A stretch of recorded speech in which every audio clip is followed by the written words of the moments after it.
Nigeria has demanded for permanent seats for Africa at the United Nations Security Council. Minister of Defense Muhammad Buhari Badaru, who addressed the 79th session of the United Nations General Assembly on Sunday, said Nigeria's long-standing commitment to international peace and security should make the nation a candidate for one of the seats. Africa has long clamored for equal representation in what is believed to be the most powerful UN body. Each year, the UNGA elects 5 new members from different geographical zones for 2-year terms on the council. And Africa has 3 rotational seats on the 15-member council. Arise News analyst Dayo Sobowale joins us now to discuss Nigeria's clamor for a permanent seat in the UN Security Council, what qualifies the country for the status, and its chances. Good afternoon and welcome again to Newsday. Good afternoon. So the question is, what are the criterion for specifically for African countries to be most qualified? There are no criteria, but I assure you Nigeria is eminently qualified to demand for a seat at the U.S. Security Council. Tell us why. That's right. If you know the history of the U.S. Security Council, it got the members, the permanent members, are the victors at the Second World War. And you know how long ago the war ended? 45. The world has moved immensely forward. In fact, those 5 members were allies in dealing with Adolf Hitler. You get me? So divided Germany to 2 and divided the world accordingly. But they are not on the same side nowadays. China and Russia have parted company with the UK, US, and France. And you see, if you talk of Nigeria now, Nigeria's chances, you see, I'm not a PR man, public relations for, but I'm a proud Nigerian. And I will tell you why we are eminently qualified. Aside from what the Minister of Defense has said, that we have been contributing immensely to world peace. And that history is there, especially in our part of the world. We stabilized Liberia. During the Civil War in Sierra Leone, we stabilized that place too. We have fought our own Civil War too. And in terms of international commitment and sovereign reputation, Nigeria is eminently qualified to ask for that seat. And in recent times, you see, Africa, West Africa, has been designated, I read something in the Reuters recently, as the hotspot of terrorism in the world. And right now, Nigeria is president of ECOWAS. And you remember the role we played when these military juntas came into being. Nigeria led the charge, literally, to deter the destruction of democracy. But then, like I said, West Africa is now the center of terrorism in the world. Aside from the, you see, it's only the wars in Ukraine, the one in Gaza has shifted focus away. But Nigeria can be a strong state, given our multicultural structure, political structure, and the way. It's about 250 tribes in Nigeria, and we have stumbled along. You get me now? You see, when you are talking international relations, we don't wash our dirty linen in public. I'm being asked to see why Nigeria should lay claim, and I'm telling you, they have the stature, the history, and the clout to maintain peace in West Africa, which is now the hotspot of terrorism in the world. So we can contribute immensely if you have a seat at the Security Council to maintain global peace.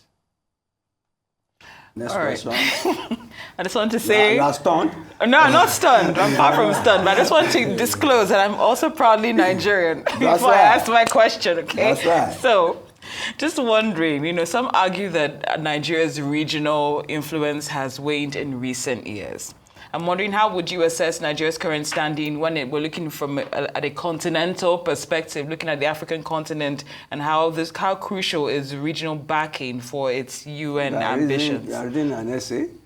No, Okay, I'll tell you. Okay. Simple question to answer. You see the tide of military intervention going on in West Africa. And then look at the trend of jihadism. Get me? Even in the States, you have military rule now. The jihadists are defeating the normal army that has seized power. So there's crass political instability across the whole of Western Africa. And you see, it's driven by climate. Jihadism, I call it jihadism, it's rural insurgency, and climate, floods and droughts, driving people down to the coastal states. You get me? People are running to the coastal states so that they can, according to reports, go to the Canary Islands and get across to Spain and get to Europe. So Nigeria is, has the military clout. We have our own insurgency in-house, Boko Haram. We are fighting it. We have insurgency. We have banditry, kidnapping, and so on. But we have been able to maintain a stable state in spite of our multiculturalism and religious differences.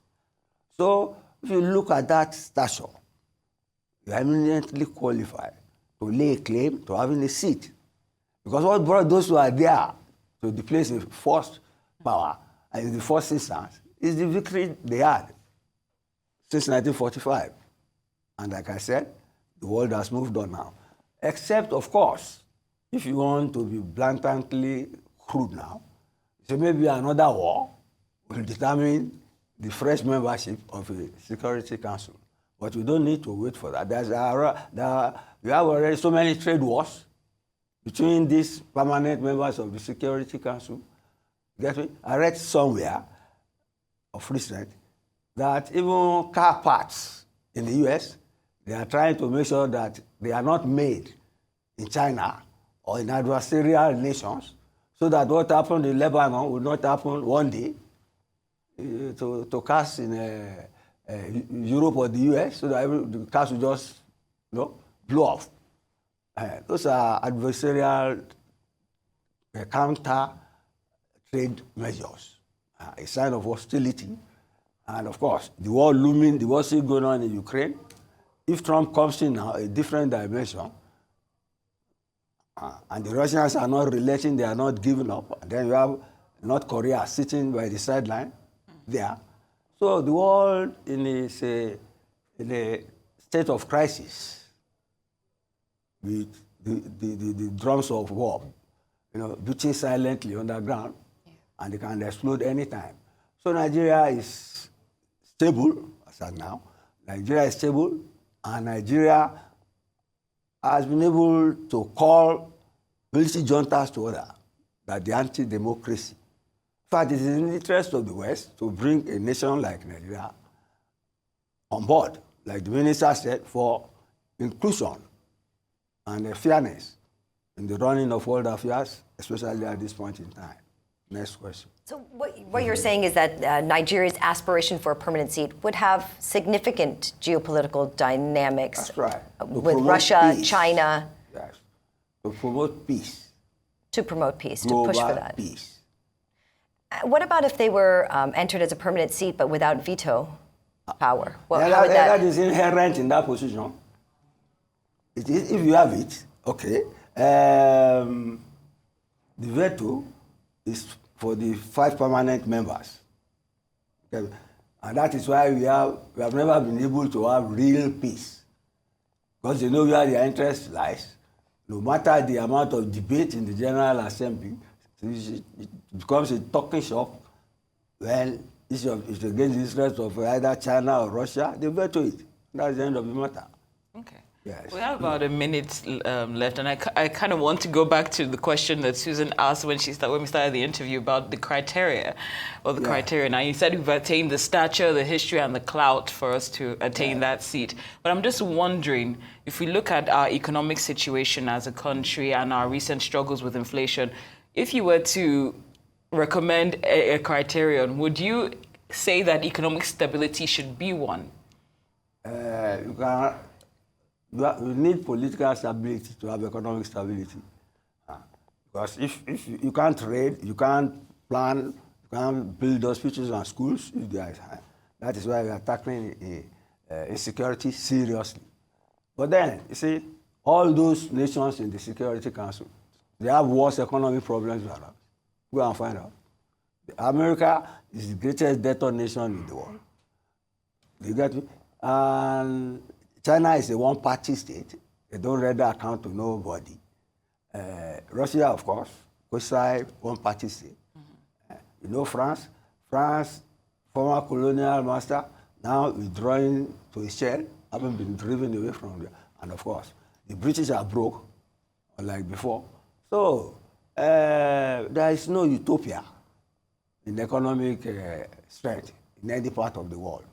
So we have our problems, you can live with it, and we can be a bona fide member of the UN Security Council. Absolutely. Thank you so much for your rich analysis. As always, Arise News analyst, Mr. Dayo Sobowale, we appreciate you. Thank you for joining us.